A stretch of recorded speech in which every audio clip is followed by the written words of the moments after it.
Julie, welcome to Saltier Politics and a happy Halloween. Happy Halloween. What are you doing for Halloween tonight? Tonight I am doing nothing, but tomorrow I'm going to a Halloween party. What are you going to be?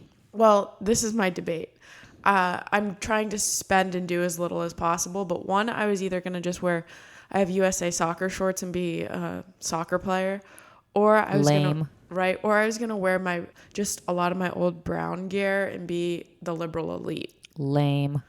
So far. You could borrow my costume. What are you being? So, as you know, I have a 7-year-old, and for the last couple of years, he was a ninja. No, I'm sorry. Not last year. Last year, he was the Grim Reaper, and it was a great costume. But the year before that and the year before that, he was a ninja. And after he became the Grim Reaper last year, he decided he wanted to be scary again this year because it was such an effective costume. So he's going to be some scary ghoul. But then he also insisted that I be something scary, and he picked out my costume. And so I am wearing a bloody nun habit.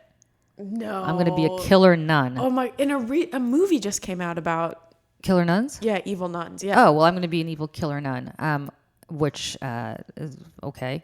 But you can borrow my killer nun costume because I will be done with it after tonight. Okay, actually, I might do that because clearly mine you were not a fan of. Your soccer thing is like, okay, you're just wearing soccer clothes. Right. And your brown stuff is... I was just wearing... Look at me. I went to Brown. I'm so smart. I know. Everybody, look at me. I'm writing liberal elite. I did well on my SATs, everybody. I went to Brown. Look at me. None of you are as smart as I am. Yeah, I'm going to not do that. Yeah, so I'm going to make fun of you if you do that. Yeah, so I'm going to be a nun. You're going to be a bloody nun. So I'm also going to be an evil nun this year. Okay, I will have breaking news. I will bring you my costume tomorrow. We will hook up tomorrow and I will bring you my costume. Straight from Saltier Politics. Yes. This is what you're going to be, everybody. What is your favorite Halloween candy, by the way? Your favorite? So again, I'm very fortunate. I love Reese's peanut butter cups. I have a kid who hates chocolate. Oh my God. Except for Kit Kats, ironically enough. And so I basically raid his Halloween stash openly. I don't have to even steal it when he goes to bed because he hates chocolate and he hates peanut butter. So guess who gets all the Reese's Pieces peanut butter cups? Me. Well, my brother can empathize with you because I am allergic to peanuts. You're allergic to everything. I'm allergic to everything. So I'm a great person to trick or treat with because you could also have my entire bag Well, of do you want to come candy. trick or treating with us tonight? I could do that. Okay, cool. Yeah. So also going trick or treating, but I'll probably be a soccer player. Look at me. I'm a soccer player. I'm wearing a soccer jersey. I'm doing as little as possible. All right. You know what? I think I have a witch hat somewhere from last year that you can borrow if you want to come trick-or-treating with us tonight. I know. Your son will just think I'm so lame. That's okay, though. That's all right. He already thinks that. You know that. I That's know. not true, actually. My son is a totally ungrateful little boy because you consistently bring him cool gifts and he consistently promises to send you thank you notes and consistently fails to do that. And no matter how much you point it out to him, he never does it. So I'm actually incredibly pleased that you will be coming trick-or-treating with us if you want so that he can be once more embarrassed that he failed to write you a thank you note again for the 20th time that he's seen you. That's what I'll do. It'll be my trick and treat for him. So now let's go to a completely different topic. Julie, we've seen you a lot on different channels really talking about a really important issue that people, I think it's coming to light, and about NDAs. And recently NBC announced that it would allow former staffers to be released from their non-disclosure agreements. Well, so unfortunately, there's very limited things I can say about this because I'm under an NDA. But this was prompted by a couple of different things. One is I got a call from the Hollywood Reporter, which is a phrase I never thought I'd utter in my life. And they asked me whether this movie Bombshell is coming out, discussing what happened at Fox News. I think Charlize Theron is playing Megyn Kelly and Nicole Kidman is playing Gretchen Carlson. And there's a woman named Anna O'Reilly, I think that's how you pronounce her first name, playing me in what I understand is a very small and limited scene. But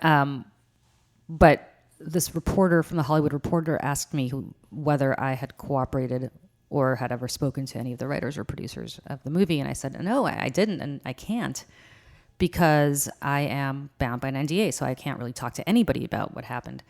And the more I spoke to her about this and the more I thought about this, I realized how frustrating it is that there is somebody out there who is portraying me and my story effectively without knowing the facts. And God bless, I mean, this is not anybody's fault, but they have no access to learn what happened to me because I can't talk about it. And that's very frustrating to know that your story is told by others who have to fill in the blanks and fill in the void and use their imagination because you have no ability to tell your own story. And you can't write your own narrative. You can't write your own narrative. No. And so that kind of got me to thinking about this. And so I and a few other women who are, some of whom are also portrayed in this movie, and others who just feel strongly that they want to be able to tell their side of the story, had our attorneys write to Fox's attorneys and just asked that we be released from our NDAs. And it's now, today's October 31st, Thursday, and so we have not heard back from them so far. And then secondly, shortly after that, Ronan Farrow, who's done incredible work as part of the Me Too movement, and has exposed a lot of nefarious activity, went on Bret Baier's show at Fox and talked about how far Fox had come in going past the Ailes era. And so I and a few other women wrote a letter to Ronan Farrow, basically saying, again, not Ronan Farrow's fault at all. He's a wonderful journalist, but essentially underscoring the same point, which is that you can't know whether they have or they haven't because we can't talk about it. We can't speak about it. Right. And so if we have something to add to that discussion and inform that discussion, we aren't able to do that because we're under an NDA. So, Gretchen Carlson, who has been, I think, the leader of the Me Too, the person who really started the Me Too movement. People forget. Everybody thinks it was the Harvey Weinstein stuff.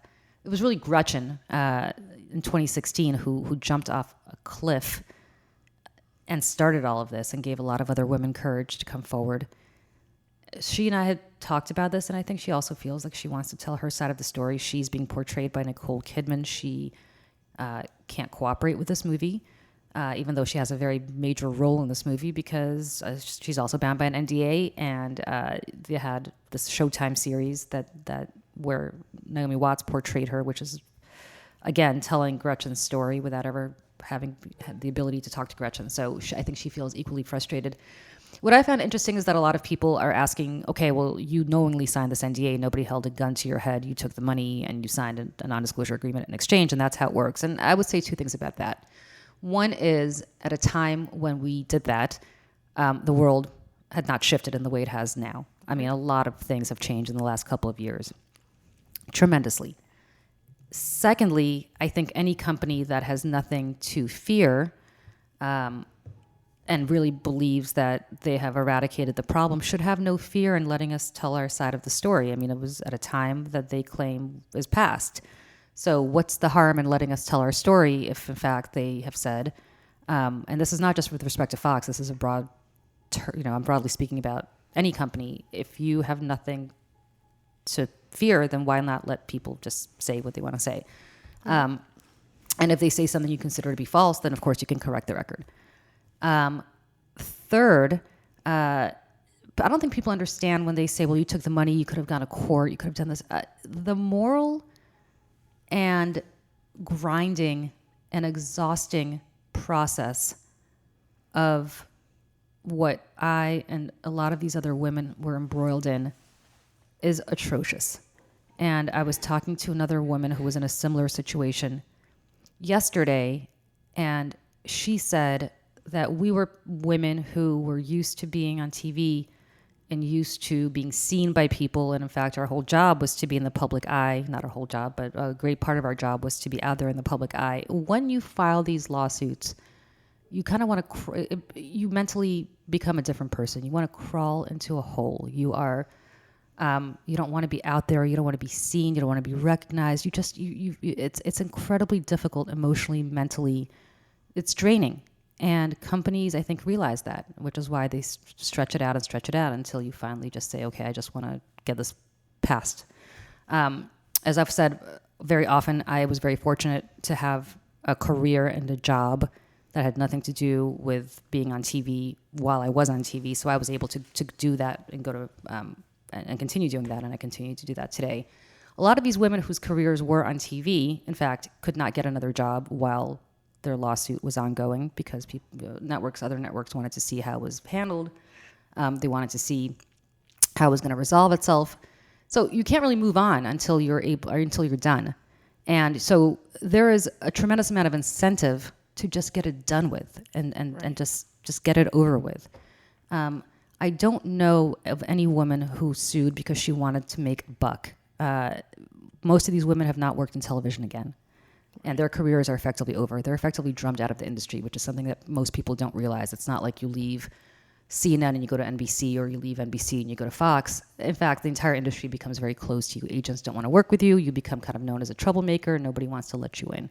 So this is not something that is career enhancing, and it's not something that is emotionally fulfilling. It's awful, and it's draining, and it's dark, and it's exhausting. And for that reason, people just say, I'll just come to, we'll come to a settlement agreement, and that's fine. And every settlement agreement includes an NDA.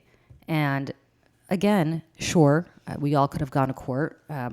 We could have, but to get to a court, to get to a jury would take probably 2 to 3 years. That's a very long time to have your life be in limbo. And so I go back to the following. If a company, and this is broadly speaking, not just Fox News and not just media, but also politicians who make people sign NDAs, corporations that make people sign NDAs, if they have nothing to hide, and in fact, if they have moved on, then there's no reason to prevent these women from speaking about their experiences at a time when things were not going right in their companies.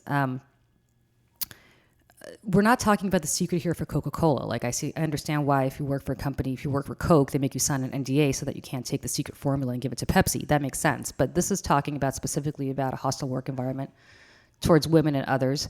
And so I think it's important for companies to acknowledge that if you have nothing to hide, just let women speak. What's the big deal? And if you think that they say something that is truly wrong, then you come out and say so. And let's all move on. I mean, this is a different world we're living in now than we were 2 or 3 years ago. I'm so proud to be your friend, Julie. Well, thank you. Yeah, I think this... And I'm proud to be yours. Well, I think this system works against victims, and I think you guys are kind of really being very brave. And well, Gretchen and I talked about this too on CBS the other day, but also privately we've talked about this.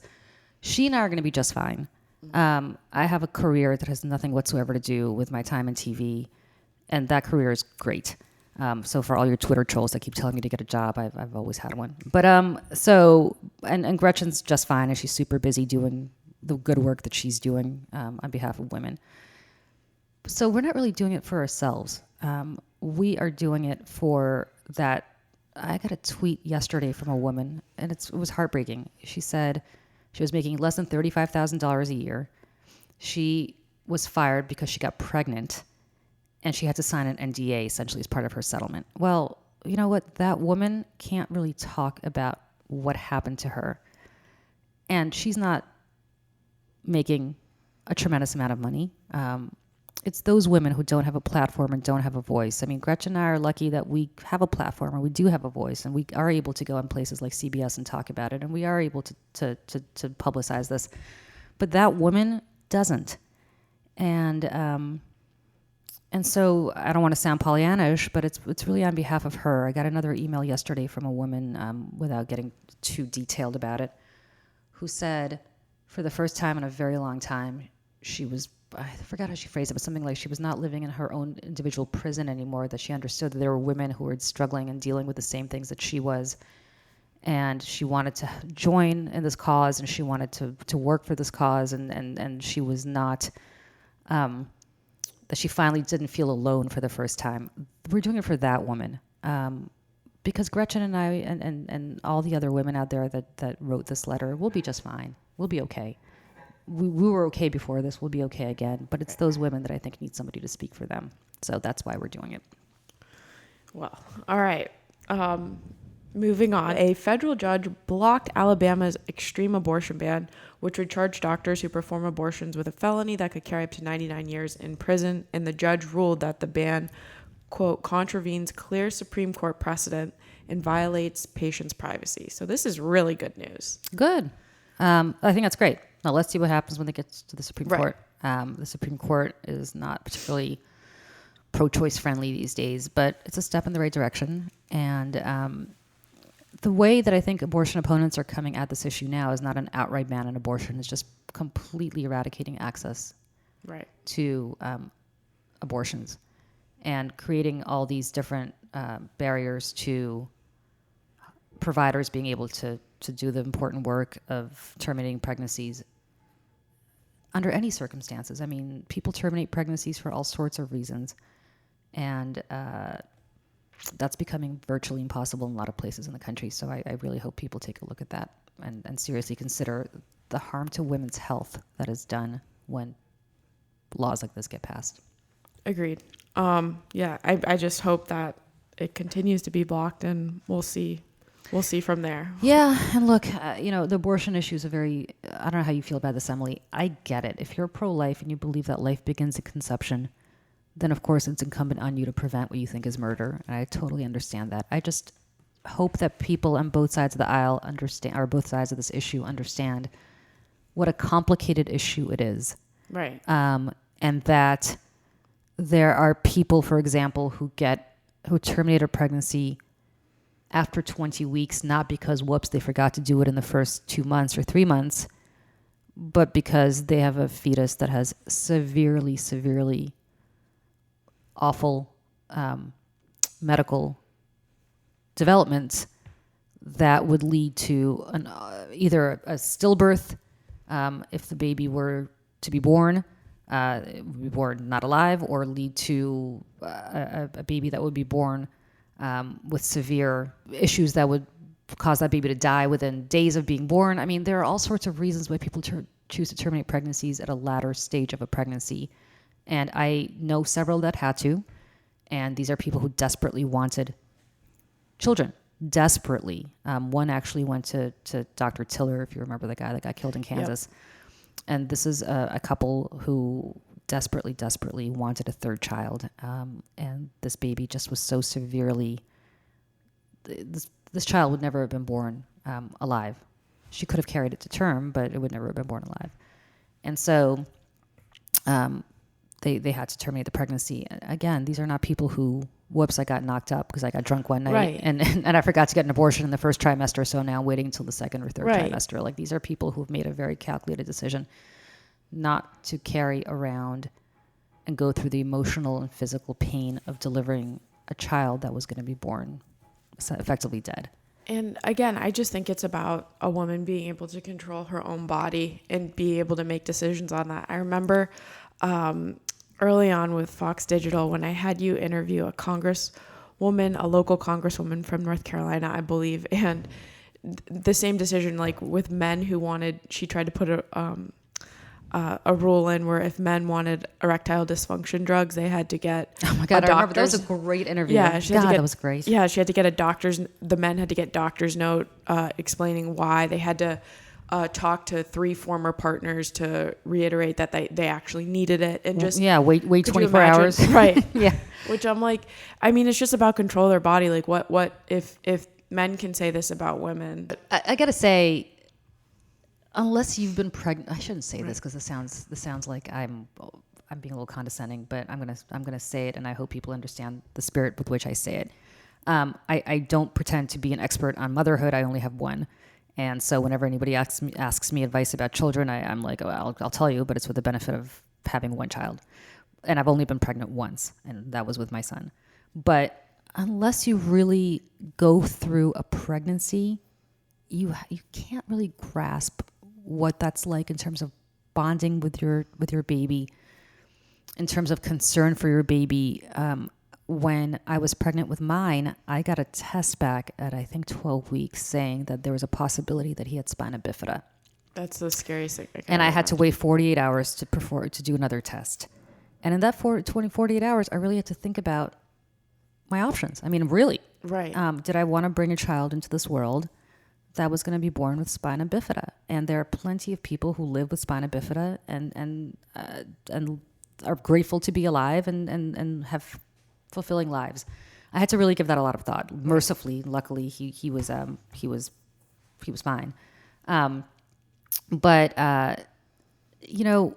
when you start bonding with your baby at a very early point, and if you have to make decisions like that, it is because it's not an easy decision. Nobody uses this for birth control, right? I mean, No.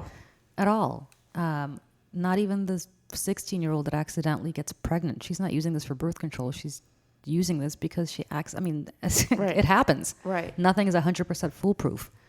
So I just wish people were a little bit more understanding about that. Moving on to something that I would just like your reaction to. Regarding the impeachment controversy, Rep. Steve Scalise slams, quote, Soviet-style impeachment process being run by Democrats. He calls Speaker Pelosi out for agenda items that are going untouched because of their infatuation with impeachment, saying, we have a drug prices bill that won't come to the floor. We don't even have a bill to pay our troops, telling Pelosi, quote, that's how Soviet-style this is running. Don't run a sham process like this resolution ensures. So, Julie, Oh having my God. Let me clap back. Yep. Let me clap back. Clap back, Julie. All right, Steve Scalise. First of all, talk to Mitch McConnell because he's the one holding up all the bills that the House passed. They may not be bills that you like, Steve Scalise, but they are, in fact, a ton of bills that the House passed on healthcare, on drug affordability, on veterans. And guess who's killing it right now? Mitch McConnell, your buddy from Kentucky. He's killing it in the Senate. So let's put that aside. Secondly, Steve Scalise, let me talk to you about Soviet-style nonsense. Soviet-style nonsense is when an entire media complex and the government conspire together to gaslight an entire nation, which is really how the Soviet Union operated. Black was white, white was black. Pravda, which is the Russian word for truth, was a newspaper that was putting out anything but Pravda. So it's very precious to me that you have Steve Scalise talking about this when, in fact, the Republicans have been sitting in every single hearing on impeachment that the Democrats have been. It's like they're pretending that there are no Republicans sitting in these hearings with Adam Schiff. They're Republicans. There are Republicans. The reason they can't subpoena people to testify, Steve Scalise, is because you, Steve Scalise, changed the law. You changed the law when you were in the majority to prevent the minority at the time, the Democrats, from doing that. And now you're complaining because it's coming back to bite you. Well, you should have thought about that, Steve Scalise, before you changed the law. And as for talking about Soviet-style anything, I am always incredibly offended by analogies to the Holocaust, right? Like whenever somebody's like, oh, he's behaving like, a Nazi. Well, not really. I mean, unless you're really a Nazi, you're not behaving like a Nazi. You're not out to kill 6 million Jews, for example. Enough with the Soviet analogies, because the Soviet regime was a really awful, horrible, repressive regime that was responsible for the murder of hundreds of millions of people. In fact, more than Nazi Germany. Well, I wouldn't say more, but about the same as Nazi Germany. Don't do that. I mean, it's just absurd and it's obnoxious and it's gaslighting people, because no matter how much Steve Scalise, this may fly in Steve Scalise's very conservative district in Louisiana, it doesn't fly with normal people. And if Steve Scalise is unhappy about the process, he should not have actually put the process in motion. It will be like if the Republicans get upset, if, for example, the Democrats win control in the Senate and there's a Republican president, they'll be upset when some Democrat says, oh, we can't confirm a Republican justice because, we've got a year left on the president's term and the voters need to vote. Like, I can imagine Mitch McConnell going crazy when that happens. And guess who started this process, dude? It's you guys. It's you guys. And now you're upset about it. What are you upset about, Steve Scalise? You did it. You changed the law when you were in the majority. 2015, I believe. So calm down.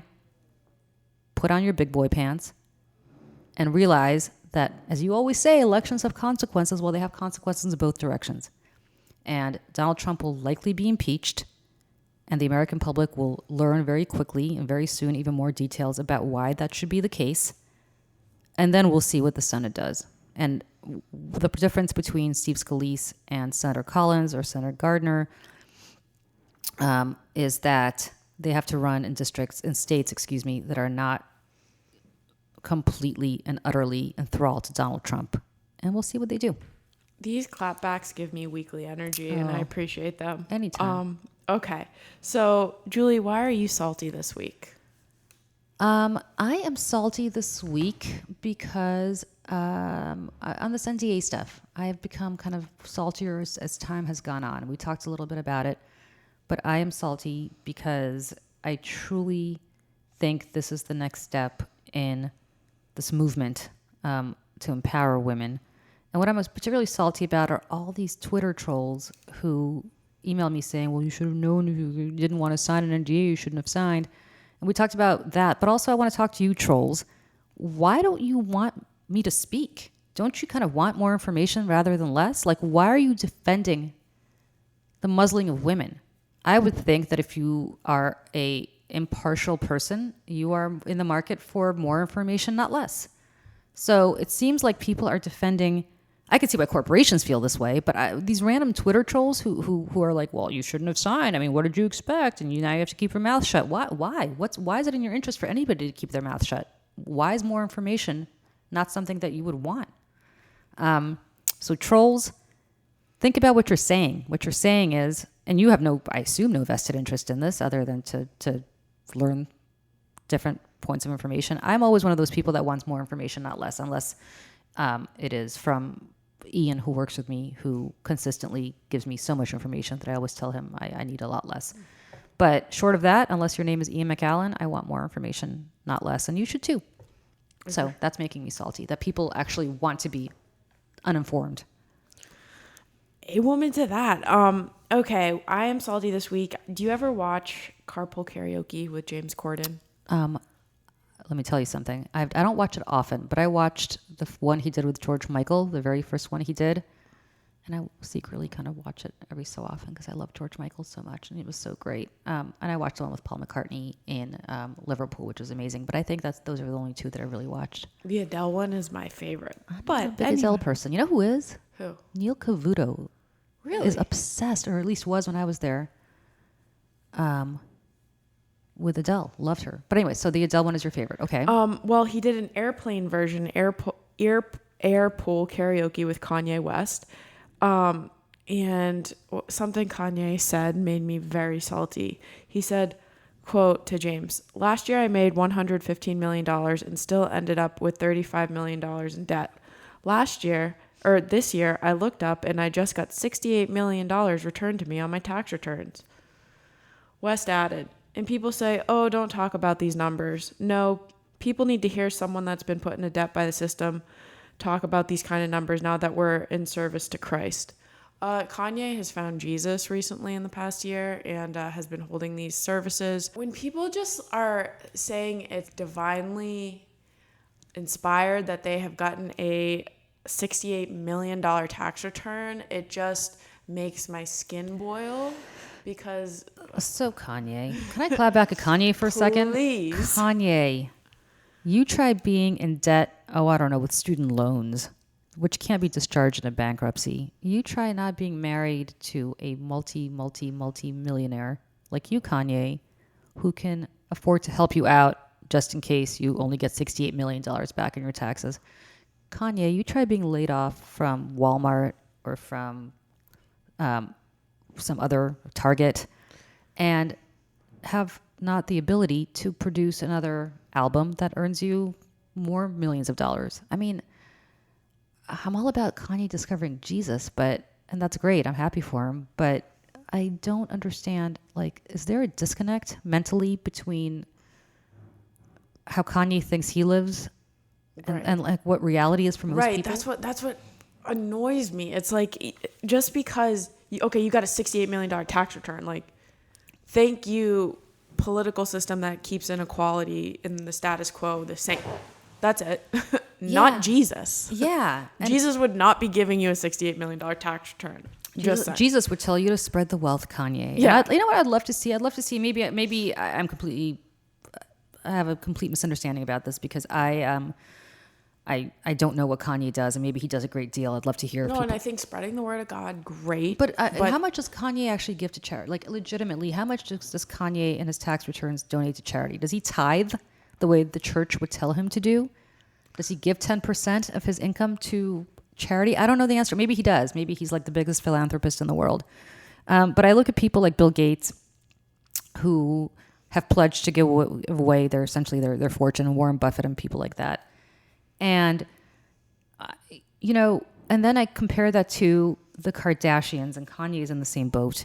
And by the way, Kim Kardashian has lately done some incredibly good stuff on prison reform. Like, yeah. Kim Kardashian, my hat's off to her. But the gross public consumption, the constant pictures with like the new $5 billion plane or the car or whatever, it's fine. I get that that's the brand, and I get that that's kind of what they're all about. But at a time when I think people are struggling, I think discretion is the better part of valor. And maybe people would disagree with me on that. Maybe they would say, well, look, they earned it. They worked hard for it. And it's true. I mean, I think Kim Kardashian's a very hard worker. And I went from being like rolling my eyes saying, why is this woman famous, to actually appreciating that God bless Kris Jenner. She took, and I don't watch the show. I know you're obsessed with all reality TV. I've actually never seen an episode of the show, but I do get my nails done. So far, you are not wrong. Keep going. I do thumb through Us Weekly once in a while whenever I'm at the nail salon. But she is, Kris Jenner is brilliant because she basically took a family that was, I'm not sure whether discernible talent is, and created this entire empire out of it, which is a talent in and of itself in ways that I think is admirable. Right. So now we know what their talent is. So this is not a knock on the Kardashians. But basically what it says to me is that Kanye West just has no concept of what it's like to really struggle. Just none. And I think that's tragic. And I think maybe his wife might want to chat with him about that, because I will take his $68 million tax return. Me too. I will do that. I don't even need Jesus to tell me to do that. I'll just take it. I'm happy to take it off his hands. Same here. And I'm not going to be thanking God for that one. Anyway, happy Halloween. And tomorrow, or next Saltier, we'll talk in more depth about impeachment. Yes, because the vote is this week. Yep. So we'll have a lot to be salty about and a lot to talk about. And we'll discuss what happened during Halloween. Yeah, you really should come over tonight. I think we're going to go trick-or-treating indoors because I think there's a monsoon coming here in New York City. So let's see. All right. Happy Halloween, everybody.